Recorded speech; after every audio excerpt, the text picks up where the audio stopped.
Telangana JAC ఒకప్పుడు ఈ పేరు చెప్పగానే ముఖ్యమంత్రి నుంచి డీజీపీ దాకా అందరూ అలర్ట్ అయ్యేవారు.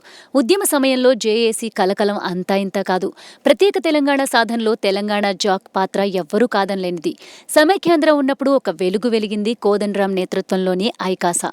మరిప్పుడు బంగారు తెలంగాణ అంటున్న కేసీఆర్ తెలంగాణ ఉద్యమ మూల కారణాల్లో ఒకటైన నిరుద్యోగ సమస్యను పట్టించుకోవడం లేదని జేఏసీ ఆరోపిస్తోంది. ముఖ్యమంత్రిని ఎదుర్కోవటం ప్రతిపక్ష నేతలకే సవాల్గా మారిన తరుణంలో కోదండరాం కొదమసింహంలా బరిలోకి దూకారు. సమైక్య పాలకులపై ప్రయోగించిన ప్రజా ఉద్యమాల అస్త్రమే స్వంత సీఎంపై కూడా ప్రయోగించారు. ఒకప్పుడు కుతుకుతా ఉడికిపోయిన ఉస్మానియాను మరోసారి వేడెక్కించి విద్యార్థుల్ని వీధిలోకి తీసుకొచ్చారు.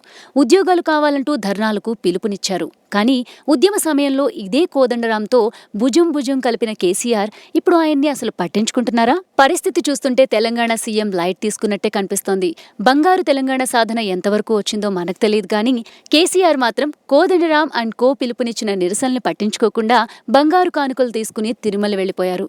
ప్రత్యేక రాష్ట్రం వస్తే మొక్కులు చెల్లిస్తానని ఆయన గతంలోనే మొక్కారు. అదే ఉద్దేశంతో తొలిసారి తిరుమల వెళ్లారు. ఘన స్వాగతం లభించింది. కానీ విచిత్రంగా తెలంగాణ సాధనకు సహకరించిన పోరాట యోధులు మాత్రం మొక్కులు చెల్లిస్తున్న వేళ మళ్లీ రోడ్లపైనే ఉన్నారు. ఉద్యోగాలు కావాలంటూ ఉద్యమాలు మొదలుపెట్టారు. తెలంగాణ రాకముందు తిరుపతిలో చాలాసార్లు కేసీఆర్కి వ్యతిరేకంగా నిరసనలు జరిగేవి. ఇప్పుడు అక్కడ ఘన స్వాగతాలు లభించాయి. కానీ కట్టలు తెంచుకున్న మద్దతు లభించిన ఉస్మానియా యూనివర్సిటీలో కేసీఆర్ వ్యతిరేక నినాదాలు మిన్నుముట్టాయి. కానీ స్వరాష్ట్రంలో జరుగుతున్న గొడవనంతా రావుగారు లైట్ తీసుకున్నట్టే కనిపిస్తోంది. చూడాలి మరి ముందు కోదండరాం కోపానికి గులాబీ వాడిపోతుందా లేక తనకు కానుకలు సమర్పించిన కేసీఆర్ పక్షాన్నే వెంకన్న నిలుస్తాడా?